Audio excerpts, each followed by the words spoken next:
Well, welcome to the Thursday, August 6th Maximum Growth Live Show, brought to you by Maximum Lawyer, as well as Blue Shark and FirmFlex. Here at Max Growth Live, we talk all about growing your firm, and today we have two fantastic guests with us. First up, we're going to have Nalini, who's going to talk about a monumental shakeup in the world of online digital marketing. And then later in the show, we're going to have Allison Williams with us, the law firm mentor. And first, I want to find out from my friend over here, Seth Price. Seth, how's your week going? How have you been? How are you helping your firm grow this week? You know, it's the emotional roller coaster continues. We think we finally got our intake. The good news is intake is back, and we have the need for that great team, and that as the volume comes back, you need to make sure that you have that ability to get the cases in, but understanding that the people who are answering the phones are going through the same emotional roller coaster that you and I are going through, and that it takes extra effort, I think, to make sure that you're not losing anything from people who are going through those ups and downs. Yeah. Managing the team has been critical through this whole process. Really, just checking in with everybody. I think it's important. But we've got a jam-packed show today. So first up is going to be Nalini. I want to bring her in, but before we do that, let's have a quick word from our sponsors, and then we'll come back with Nalini live here with us today. Thank you so much.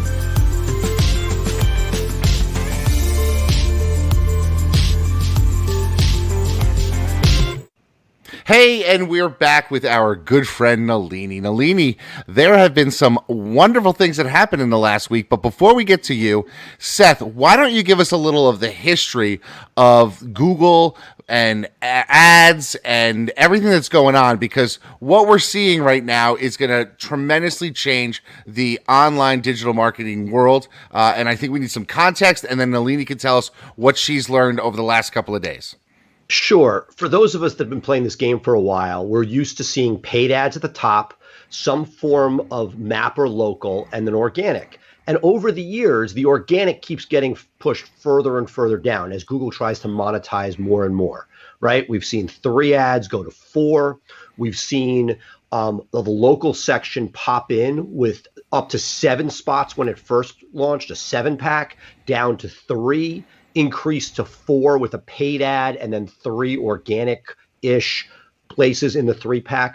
All of these different things going on where Google's trying to figure out how to give that user experience. Now, one of the things that's sort of a legacy of this was that Google attempted Google Plus, and Google Plus was their version of sort of what we think of today as Facebook. You could share things, you could collaborate. It was a pretty slick platform that never took hold. The only people that took hold on it were people like Jay, you, me, and other marketing geeks, and it became almost like a wasteland of marketers and SEOs rather than a genuine social experience. So Google pulled the plug on that, leaving the Google My Business, which is really the backbone of what we now see in the 3-pack. I was invited out to an event that Google held at Torrey Pines for SEOs and marketers, where they laid out what we are now seeing in these local service ads. The impetus for this originally, besides making more money, was in areas like locksmiths and home improvements, there was a ton of spam. Back in the day, if I wanted to find a locksmith in DC and I Googled for one, it would literally give me one in the middle of an intersection. It was complete nonsense. And so what we've seen Google do is say, hey, how do we determine what is real and what's not? So they do these a Google guarantee, giving people an increased sort of level of comfort with almost a second level of PPC, or a primary PPC before PPC. And that's what we're seeing rolled out. Now, there's an announcement that there's a $50 a month product. Reminds me of the Avvo upgraded or enhanced products. You see it with Yelp as well, where you can get rid of your competitors' ads. That's what it felt like. But all of the data, and I'll have Nalini talk about it, that we're seeing so far is it really just looks like this is the gateway to lawyers being able to do these local service ads above the PPC, giving Google more paid real estate before the 3-pack, before organic. Okay, so then that gives us a little bit of the history. Nalini, why don't you tell us about what you're seeing currently and how lawyers are able to implement it? Yeah, absolutely. And so also want to add just one little thing to the history as well. We'd been speaking all of last year, and around May of last year, Google came out with the ability to test these LSAs for only immigration and only trust and estate in two markets, San Diego and Houston. So a lot of what this LSA, local service ads, is exactly the buzz that you kind of heard about in 2019 May, right? So what we've seen since Friday is that Google finally released this ability to all law firms. And I looked at the long list, and it's even IP law. So if you have a legal practice, you should be eligible at this point. With all Google things, when they come out with a new item, there's going to be glitches, right? So they say, hey, full steam ahead. And I mean, you've heard me say it a million times. Every time there's a new feature, there's going to be issues. So even when you go to the support page right now and you click eligibility, check eligibility, it's a 404 error. Google's doing that, right? They've got so many people trying to apply right now, but I can give you the rundown of here is what is the most important items to have together. And you'll understand why it's so important, because this Google guarantee, Seth said, is an ad, and you can hear how great that placement is. It's all the way at the top. But the reason that it's called a guarantee as well is because Google's sticking their neck out on the line, and they're actually saying if the consumer does not have a good experience with you, they will actually refund for the services up to an amount. And so for law firms, that's going to be a lot bigger, right, than it was for the Palmers, and that's why they started with that. Right now on their website, they say up to $2,000 of services. But if you as a business were sticking your neck out and you're about to pull money out of your pocket and give it back to someone, you're making sure that you're sticking your neck out for the right kind of businesses, right? And so that is why the application process and the requirements are so severe and serious, right? So the things that you need to do are give all of your life information. But on top of that, the three main ones are, one, a criminal background check of every single employee that you have, right? And there might be ways around that, but right now that's kind of what they're looking for up front. They want to see your legal malpractice insurance information. How much are you covered for? And then they also want you to be able to talk about your verification with your state bar association. So whatever kind of professional licenses that you have. Those are the three biggest ones. I know it's a lot to get together. If you haven't started the process yet, now is a good time to get that stuff together. We've seen some people maybe get through already, but the majority of people are still waiting for the application to be processed even before they even hear from anything. The first step too is to create a local service ad account. So I'm going to send a link in the chat here during this right now, so you guys can see how and where you need to go to create that first step, and then what the items are that you need to get together. But again, it's not going to be easy to get guaranteed because they're sticking their neck out for you. And at the end of the day, I've had a lot of people ask me questions about, am I going to be competing with, who am I competing with? It's local, right? So you are only competing against other law firms in the local area. It's literally the 3-pack, but it is now a paid version above that, and even above the paid. So that's kind of what we have right now. You're going to see a lot of blogs come out with a lot of unknowns, and that's because Google's got a lot of glitches right now itself. But what we do know is that it's going to be a paid situation, that it's very similar to what you saw back in May 2019, and we're going to be monitoring it.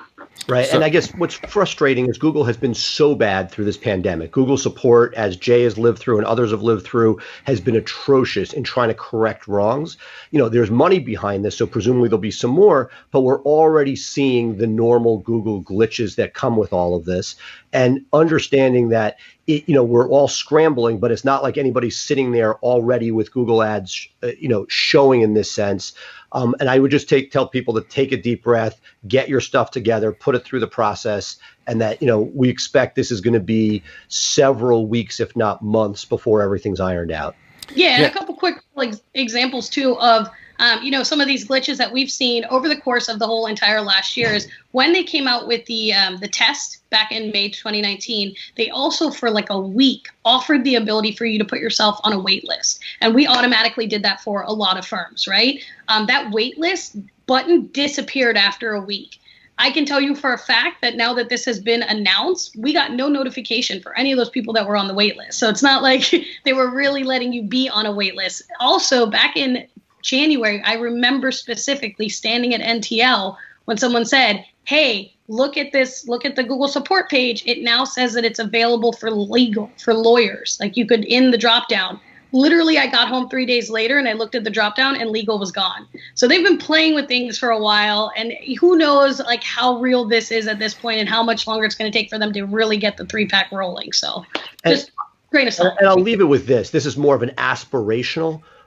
If you look at things Google has done, their algorithm, they've done some pretty cool stuff to figure out what's legitimate and what's a kid in their parents' basement trying to compete.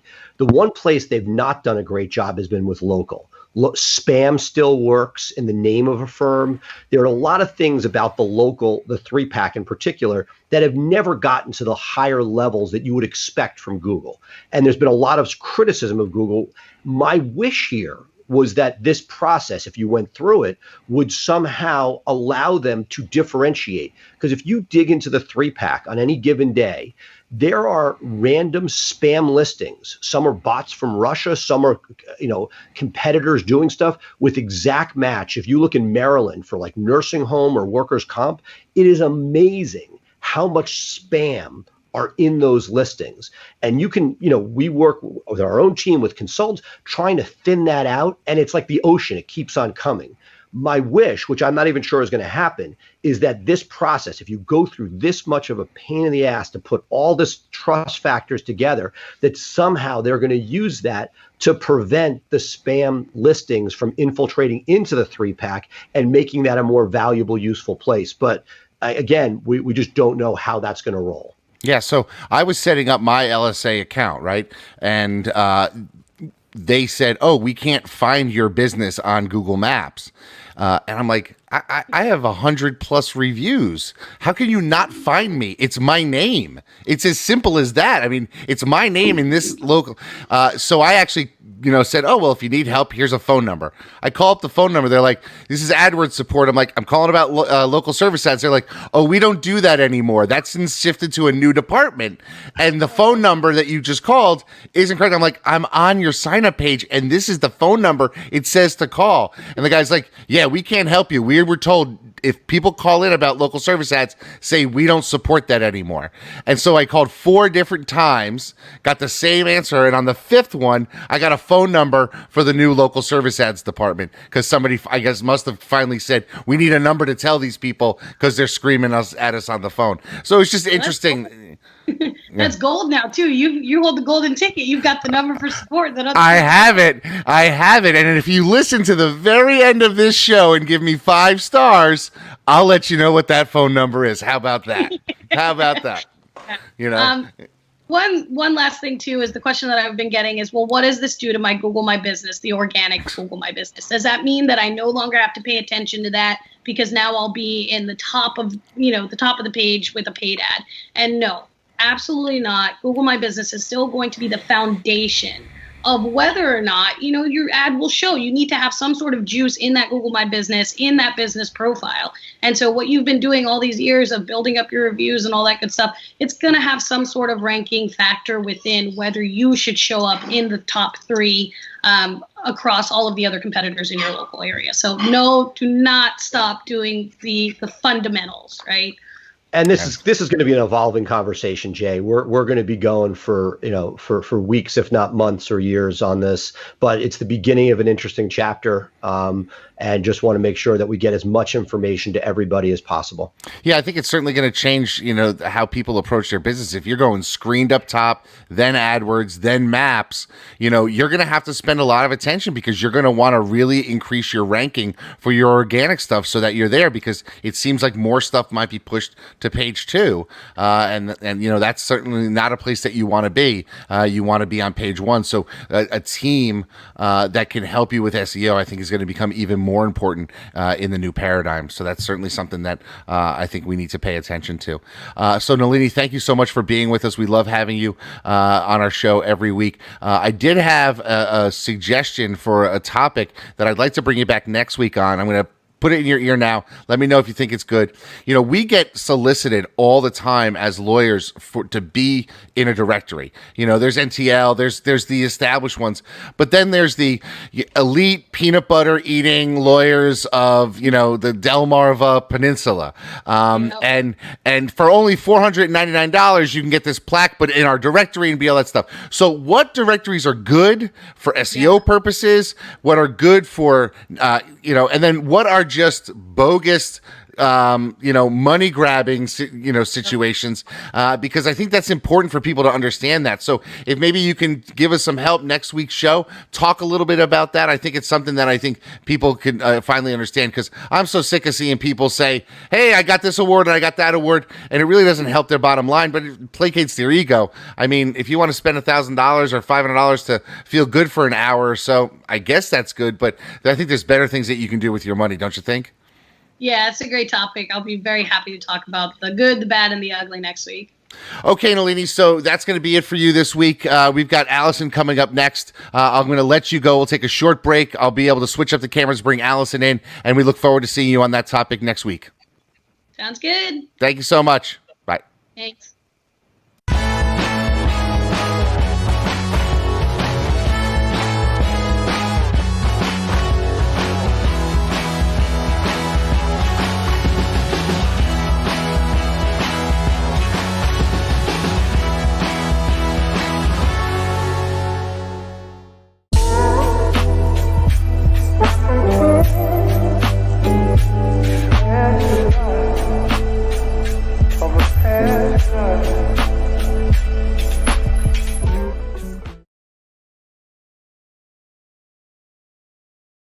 We're excited to have Allison Williams here with us today. One of my favorite lawyers, built a firm in Short Hills, New Jersey, family law practice, 7-figure practice, bunch of lawyers, has a coaching program that is just phenomenal. She has broken down many of the fundamentals that are needed to help people get from A to B, and thrilled to have you here today, Allison.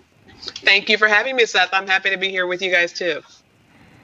So Jay has been focusing a lot recently on helping people in the growth. We talk a lot about growth at the highest levels, but for most people, that pressing question that comes up off the bat is, when do I hire the first associate? And Jay, you've given a lot of thought to this. I'd love you to sort of help formulate what we're looking for Allison to help us with today. Yeah, so thanks, Allison. Thanks for being here. I love the blue glasses. I'm wearing my blue glasses. Seth did not get the memo. But really what I'm looking to really sort of drive into a little bit deeper is the issue of, when is the right time to hire that first associate? We've heard some people like Lee Rosen talk about there's a financial number and you base it strictly on data, so you can go to the next level. Other people say, well, it's an ego thing, and we all know that may not be the best time to hire when you want to be able to say you have an associate. Other people say, well, there's work I just simply don't want to do because I'm disillusioned or disheartened with that part of my practice. But what we're trying to do is help people get to that point where they can make the right decisions for hiring on the right factors. So perhaps you can help us sort of with your experience. How should a lawyer approach hiring their very first legal associate? Not support staff, but an attorney. So that's a very interesting question, and I get that question a lot. And so I will say it's actually a combination of all of the things that you just mentioned. So the first thing from a numbers perspective, I always tell people that they usually have more work than they realize that they have. And they're often in denial about how much work there is available to delegate to an associate. So the first thing that I always tell people is, once you believe, and just based on your tracking, it doesn't have to be something scientific, but just looking at your caseload, if you're not getting to 25% of the things on a daily basis over at least a 1-month time period that are on your plate, it's time to hire. And that's a really good. that it's going to feel like it's too much, but the reality is work expands to fill the pie that's available. So what tends to happen is you get into the habit of kind of what I call like skimming the ocean, right? You just barely do enough to keep your clients happy so you don't commit malpractice and so you don't have a grievance. But the reality is, if you were going deep into the work and actually doing all the things necessary in a file, you'd be able to do a lot more work. You just don't have the time to. So when you hire somebody, not only do you give them that 25% that's on your plate, but you give them a little bit more than that, and then that work starts to expand. So you have more than enough to feed somebody when you're at that point. Now, as to the issue of I don't like certain work, there is a value of owning a business versus owning a practice. When you own a practice, you're in practice, which means anything that comes in that can feed you, that's what you're doing. You're chasing checks. When you own a business, you are creating more of what you desire. And if the purpose of being in business is to do that, then it makes no sense for you to take in grunt work that you don't enjoy and keep yourself doing it simply because it's easier for you to do it yourself than to hire somebody to do it for you. So I'm very much a big proponent of business owners enjoying the work that they do and not keeping the crap that they don't enjoy just because it may give you more dollars and cents today that's going to stop you from scaling tomorrow. And then the third thing you talked about was kind of the idea of I've got the work that I enjoy.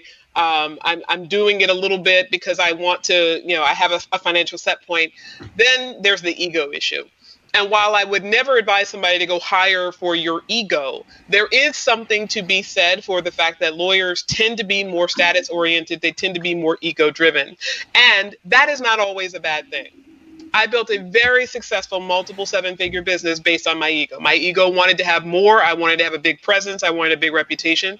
And that's what I chased. But in chasing that, I created jobs. I created economic security for myself and my team. I created something valuable for our community. So it's not always a bad thing that you think about your ego. You just can't make your decision solely based on that. I love that. Let me unpack some of the things you talked about there. Jay and I talk a lot about how we've each decided over time to add lawyers. And Jay has always been the conservative side where he'll hold on to the last possible minute. Yeah, I don't hire till it's painful not to. And, I've taken the attitude very often, which is probably why I've scaled, is that if I can somehow get that person in the door, even if it's not super profitable, as you're sort of talking about that 25%, just enough so that you're not underwater, taking them on the come, knowing that the marketing will catch up or that you'll put money into the marketing in order to develop that person. Adding to that, I believe wholeheartedly that if you don't like doing a certain vertical, getting that to somebody else, assuming that you can trust them to do it, awesome. When you talk to people about that shift 1 to 2, is there, if you get that extra time, so you now have the attorney, so that work is off your plate in theory without, minus the supervision you need to do of it. Is there an idea of what you expect somebody to do with that newfound time in order to build the firm so that you're not working to sort of pay their salary, but rather building a bigger pie? Yeah, so that's a great question. I mean, the first thing that I want to do is go to who you should hire, because that is going to naturally go into what you should be doing with that newfound time. I never tell somebody to hire a baby lawyer with the first hire. That is like the critical mistake that lawyers always do. They're like, the younger the lawyer, the cheaper they are, and thus I can afford them.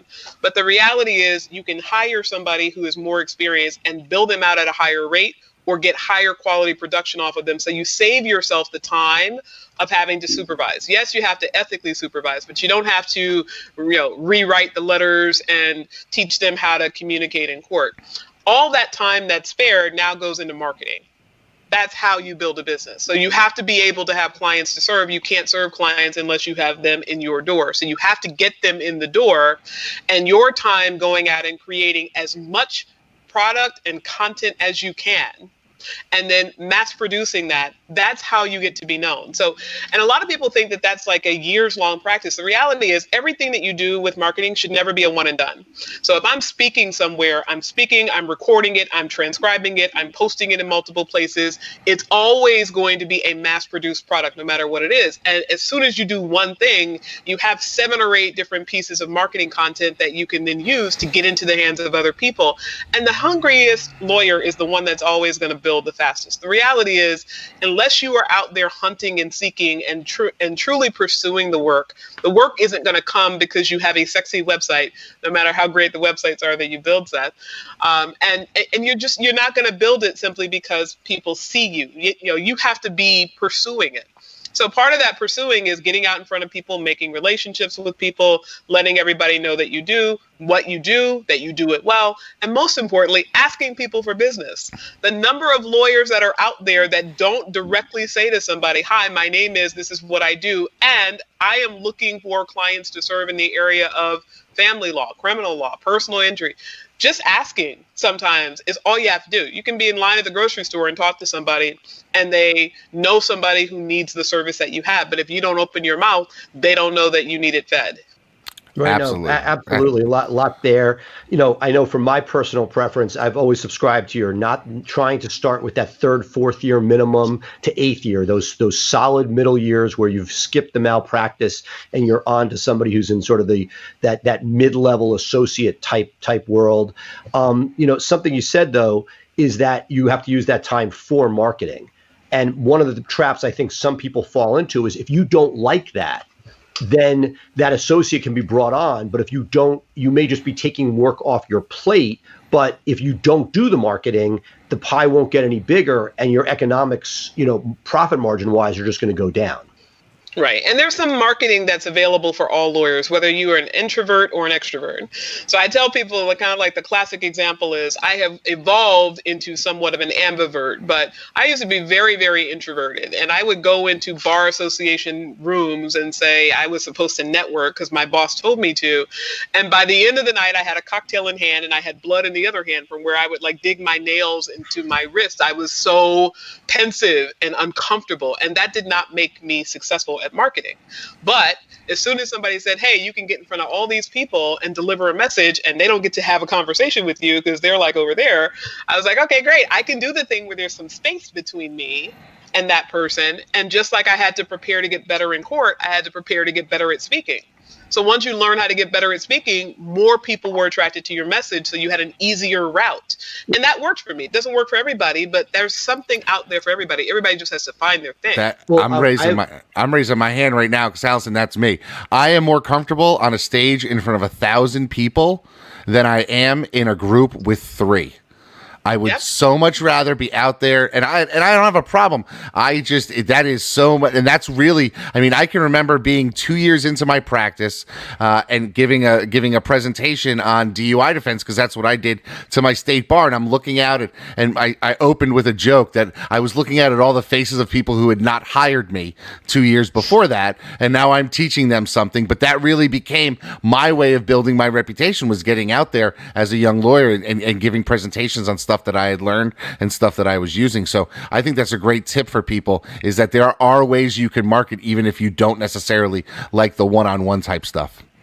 But I want to, Allison, I want to come back to you on something, because you were sent out as an associate. I'm of mixed minds of whether or not you really want your associates out there. Do you want them out there doing the work and executing on turning clients, or do you want them out there at the bar associations?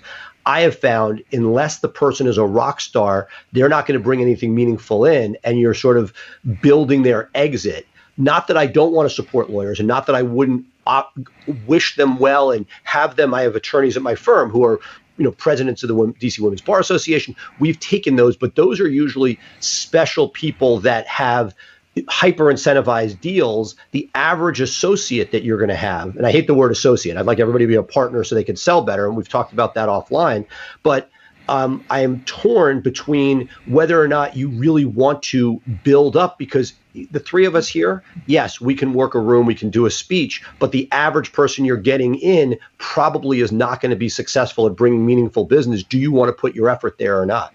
Yeah, so I think that's a great question. And the answer is the answer that most lawyers give: it depends. So at the time that I was sent out, it was really because my managing partner saw something in me and knew, okay, I got her to the point where she works a courtroom. I can get her out and she'll naturally connect with people. And when that didn't happen, I found another route. But the reality is, you're right, most lawyers, even the ones that are hungry and hustling, are going to bring in $100,000 book of business. And the reality is, I can go create $1 million a lot faster and easier than one of my associates can go out and create 100,000. Because that was my point. Yeah, so I'm not going to take my time, my money, and my effort in cultivating that in somebody who doesn't already have the drive to create it. Because the reality is, if they have the drive to create it and you don't help them create it, they're just missing opportunities for your law firm, whether they leave or not. Because if they really want to do that, they're going to leave to go get it cultivated somewhere else. So you cannot create a policy that says, I'm going to try to squeeze my humans to keep them as if they're your property, because the ABA says on average, lawyers turn every 4 years. And frankly, I think it's only going to get faster, because even if you build a rock solid culture, everything is not for everyone. And people don't always know what they want until they get there. Now, in terms of what you're building for your culture, I do think that there is a value of saying the company is going to produce the work for you. One of the benefits that you have as being an associate or being an employee is the fact that you don't have to go out and hunt to get yourself fed. You have a salary, you do quality work. The quality work is an expectation of the job. And there's some things that you can do to kind of up the ante a little bit to get some additional compensation. But for the people that are hungry and hustling, those people, like you said, you need to create a compensation plan that's going to get those people really going out and hunting for the work. And if you keep them happy at a good place to work, they're ultimately going to stay with you, because they're not going to get a sweeter deal somewhere else. And now they're already going to be acculturated. So. And now, look, I think that a lot of that comes down to exactly what you're saying and how you compensate. And that something Jay and I have talked a lot about. I've seen the mistake I see a lot of people on that first hire, where they don't take your advice. They take the person who's a law clerk, becomes an associate at the lowest possible dollar of $50,000 a year, let's say, depending on your market. It might be 60, might be 40, whatever it is. You get somebody in the door cheap. They learn a ton. You give them $5,000 more. At the end of that first year, the market may see them as worth $20,000 or $30,000 more. You almost like you don't see them in that light. And I see a huge turnover early on, which if you're okay with is great, but that pain of training over and over again has a huge cost. So it's tough, because, let's say you hired somebody at 50, you give them 55. A year later, the market's going to see them at 75 or 80 if they're well trained by you. And you're like, what do I do now? And that, I think, is something that people have to think about when they bring people in, is what is the state, like, how are you going to incentivize to keep somebody, rather than taking all of your great energy and training and producing something for the market? Yeah, so part of that is about the training and part of that is about the decision. But I think one of the things that most lawyers lack is communicating the value to the employee. So you know that what you're paying is competitive. You know that you're offering them something extra by taking them to association meetings and letting them get their feet wet, or letting them get published, or giving them exciting cases that they're not going to get in other places. They don't know that. It's our responsibility, just like when you're selling a prospect. The prospect has to perceive your value to hire you. It is not their job to instinctively get your value because you're so fabulous. It's your job to communicate your value. So the same thing applies with your employees, right? They are, in a way, choosing to purchase you. They're choosing to buy into your firm every day that they come to work. So you have to let them know, right? When you talk about what your business is, what they're doing, people don't want to own a job. They want to own a piece of what they're creating, especially lawyers, because lawyers are we did not go out and get this very difficult degree and get this very challenging job with all of the stress and all of the frustrations and all of the ethical rules. We didn't go get that so that we could make a nice wage. Most people had something greater that they wanted to do. And if you don't play to that, if you don't let people know, listen, I'm not just giving you a check here. Unlike firms down the street, I'm going to teach you X. Or unlike, firms across the road, I'm going to contribute towards certain expenses for you, or I'm going to give you a certain experience of work. People will ask, right? Your associates, I know it's been a long time for us, but think about when you were an employee, right? You were always out there in the marketplace, right? You can't keep your associate in the office, just behind closed doors. They're going to go out and interact with other lawyers, and other lawyers are going to be talking about their experience. And lawyers tend to be more negative minded, so they're going to talk about what's wrong. And then when your associate encounters that, they're going to hear, over here, you're getting paid peanuts. I'm getting peanuts plus. Over here, you're not getting to go out of the office other than to go to court. I'm getting to go on bar trips. I'm getting to have exposure to things. If they don't realize that value, you have done yourself a disservice because you have essentially expected them to know what you are worth. And people just don't function that way. And again, this is something Jay and I spend countless hours talking about, but what do you want? Do you want somebody like, I would love if my attorneys all went out and generated their own work in addition to what we gave them. But what I have found is that very often the person who makes a good practitioner may or may not have that drive. And are you good with that? Saying, you know what?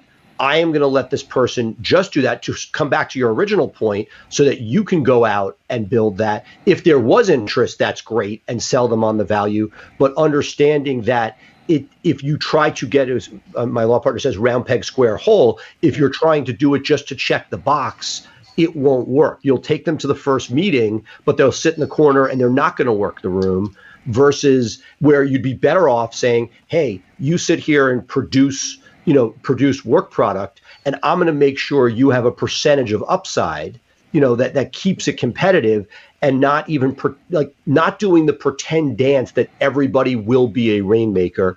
To me, that's something I've struggled with. I know, Jay, we've talked a lot about this. What are your thoughts on knowing when it really isn't going to be the person who does that, and not, if they don't want to do it, and you're not going to pretend that it's something they should be doing?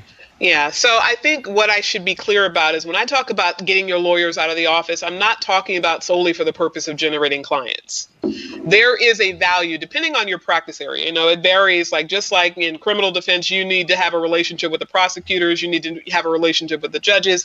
Family law is my primary practice area. And in family law, it is very much about brokering the best deal. And you do that through relationships with other lawyers. So a lawyer who does nothing other than sit in an office and draft paperwork is not very valuable to me, because shitty paperwork, pardon my French, with a great relationship can get a great deal for a client. Beautiful paperwork with all of the perfect legalese in there and all of the citations and all of the thorough legal arguments that half the judges are not going to get around to reading doesn't do much.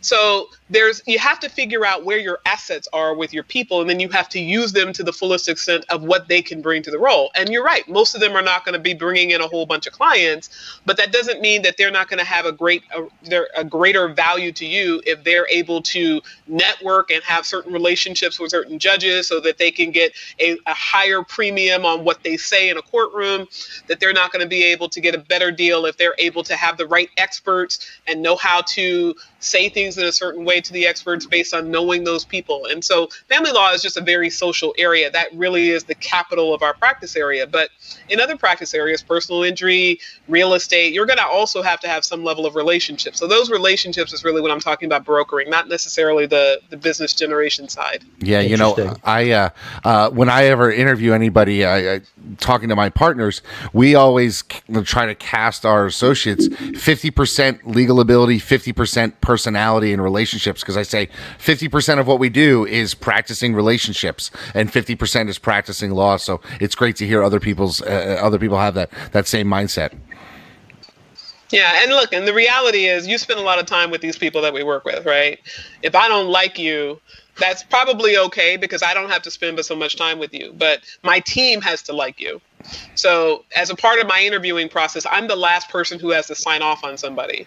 There's layers that, before they get to me, they get to everybody else. And there are people that have come into my office that I love the resume and I love the screening phone call, but then they came in and met with people and they rubbed some people the wrong way. I said, well, listen, you're going to be the one training them, not me. So if you don't like them, they're going to be my headache. I'm not bringing them in. Let's get family law specific for a second. I've tried to scale a bunch of different practice area verticals in DC, Maryland, Virginia, and family law has been one of the most challenging for me. The family law lawyers, present company included, it's a difficult role, because you have to deal with the nonsense of your client, the opposing counsel, and the people that end up in this long term. That takes a heavy toll. How do you balance the person who has the bedside manner to deal with your own client, but still the battle, readiness to be able to go to battle for these people? It seems that it's a difficult thing to bring together as one, that other areas of practice you have what you're battling outward against the prosecutor, but the rest of your world is sort of dealing client relations. Here you have a lot more, it's much more dynamic. Have you found that is a more, I mean, you have it compared to others, but it seems like a very difficult puzzle to put together at scale? Yeah. So I've never had this question before, ironically, and I get interviewed by marketers for family lawyers and by coaches for family lawyers. But this is what I would say about it. It is a very unique blend of person who is a family lawyer.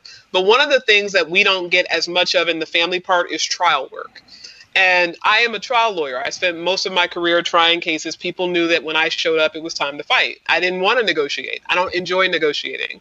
So one of the things that I would always do wherever I worked is I would say, here, you go figure out, pick up and drop off at whatever time. And then when that breaks down and somebody's ready to have a trial, you come find me, because that's what lights me up. Other family lawyers, most family lawyers, don't like that. So when I go looking for somebody, if I was to hire someone like me, who has a little bit of an octane, we'll say, who likes to have that fight, who gets that high, that adrenaline rush and seeks that person is probably not going to work for your middle class America who needs to divide up 2 kids, a house, and a pension, and needs to negotiate out a lot of the issues, because a court's not going to give you the trial time, or when you get the trial time, it's going to be after the people have run through all their money. So you have to find people that are octane enough to be able to be zealous advocates, not weak. They can't be soft and mellow to the point where they don't have any ability to have a gumption about themselves for their client, but you also can't go to the other end of the pendulum. And there's that middle ground. And every once in a while, yeah, you get somebody like me who has a little bit of all of it, right? I can negotiate if I have to. I don't like it, but I will. I like to go try the cases. If I can't go try the cases, I still want what's best for my client. So you have to gauge people's personality, where they fall. And unfortunately, because family law is very interpersonal, judges don't like to try the cases. They really pressure you to settle. You're going to have to find people that want to do that if you want to staff up a family law firm. And then you need to have a couple people that are kind of on the either end of it, right? The people that are so mellow that they're really the mediators. They play the middle. They know how to broker deals with being nice and soft-spoken and passive and laid back and easygoing, and people like them. And you have to have a couple pit bulls. So if you think about it, just like a bell curve, you're going to go for the far end of the bell curve that's really laid back, the far end of the opposite end that's really, really rambunctious, we'll call it. And then you get that spread in between. And you have to have enough of that so that you can move people around when personalities clash, when asset structure becomes an issue, so level of complexity becomes a concern, and you have to get people that have more experience in that area. So, I mean, it's a process, but it is building it like one step at a time. And every time you add a person, you take yourself that much further out of what's necessary. We could go on forever. Jay, you get the last question. So really what I sort of want to come back full circle and ask you a question, sort of wrap this up. Do you believe that a law firm or a lawyer, a solo lawyer, can be satisfied just being a solo lawyer and be able to get what they want out of this practice? So many people seem to want to grow and scale because they think that's what's required of them.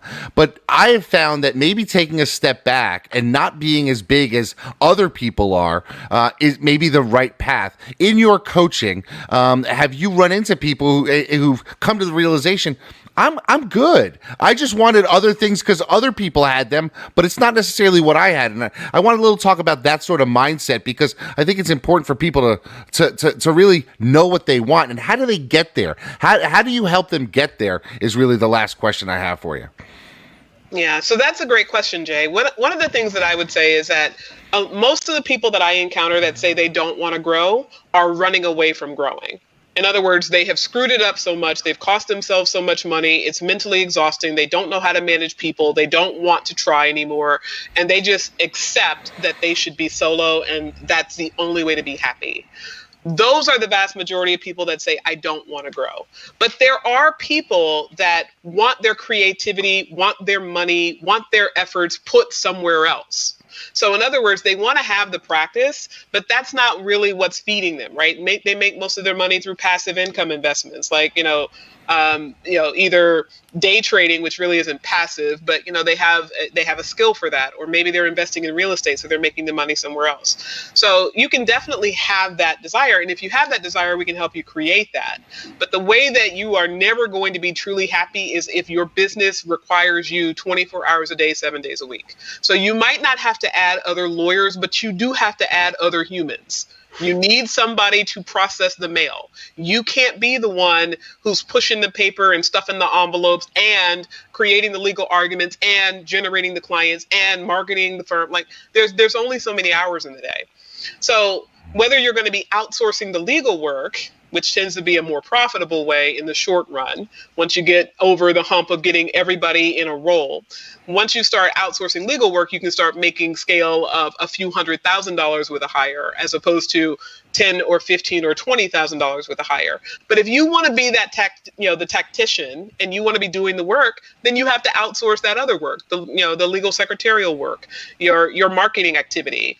You have to get the right people that are processing your phones and your intake. But you're still going to have to get those functions running without you and systematized, so that when you are lawyering, you're lawyering. And when you're not lawyering, you're able to go on vacation without everything falling apart. Yeah, I think the myth of the lawyer with a legal pad and a pen to run their practice is a myth.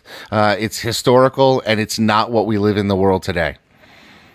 Yeah, definitely not. But that's a great thing, though, because now people can lawyer from anywhere in the world, and they can access their electronic files from anywhere in the world, and they can send things out to their clients without having to physically be at a place where they're able to get access to a mailbox. So there's a lot of value in the technology, and people just have to learn how to leverage it, and they have to be willing to in order to create freedom for themselves. But yeah, you can do that whether you are super solo or you have a big team. You have to decide what you want, but you shouldn't run away from it just because you screwed it up in the past. You should get some help. Awesome. Well, thank you so much, Allison. Seth, I'll leave it to you. No, well, can't wait to have you back. It's always great. Check out Alice at the Law Firm Mentor on Facebook. If you get an opportunity to hear her speak, it changed my world and gave me great ways to think. So thank you so much for being here. Yeah, Allison, what's your website for the listeners and the viewers so that they can get to it if they want to connect with you? Yeah, thank you guys so much for having me here. It's been awesome. If anybody wants to reach me, you can reach me at lawfirmmentor.net online. Awesome. Thank you so much, Allison. Thank you for being with us today. We loved having you. Can't wait to have you back. All right. Thanks a lot, guys. Yeah, bye.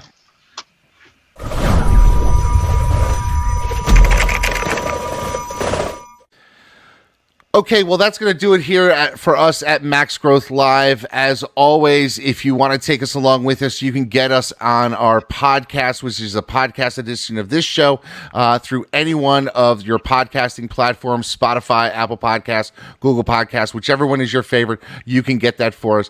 If you have a question, please let us know below. We'll happily address your questions in future segments. Like I promised, here is the number for local services ads setup. It is 650-260-5700. That's the number I got from the people at Google to contact them about your local service ads. We've got a bunch more great things coming up, but Seth, I'm going to leave it to you to end the show. Take us out.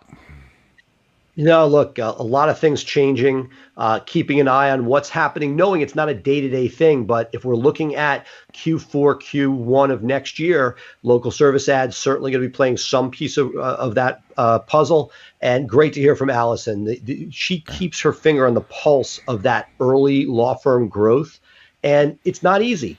I remember for ourselves, you're taking a leap. And I think the question is, can you take a calculated leap of faith rather than one that just drains you of resources? So my gut is, like most things in life, it's somewhere in between. Waiting to the last minute like you guys do, probably not right for most people. Being as aggressive as we have been over time, probably, not right. But when you know that you see that on-ramp and you know that work is coming, that's going to be more than you can handle. The key is, can you get yourself to the point where you're not sapping yourself of either resources or profitability by adding somebody, but rather getting yourself to the point where you can expand your marketing pie and allow it to be monetized through that additional person?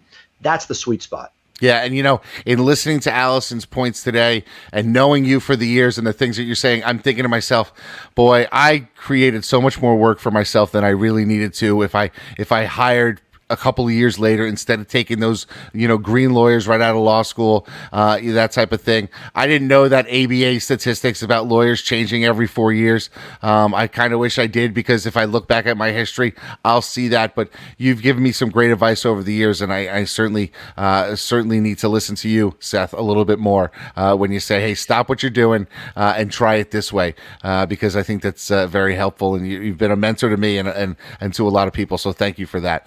So with that, this has been a go ahead. I'll give you the last word. No, it's just been a fun ride. In fact, you put a Facebook post the other day about playing the PPC game 11 years ago, and it's like, how much things have changed. It's no longer as I want to say as easy, but it is gotten much more technical. And I feel that having these discussions where we can talk things out, that the mistakes we made before didn't have the same consequences as when you're paying $50, $60 a click. Yeah. Whereas before that might be a lead. The world has changed and it's become more competitive, and that looking for the different angles in order to make a buck becomes that much more. So I'm thrilled to have this conversation with you on a weekly basis. Awesome. And I'm looking forward to hanging out with you again next Thursday, Seth. So for that, we'll say bye, and we'll see you next Thursday on another edition of Maximum Growth Live.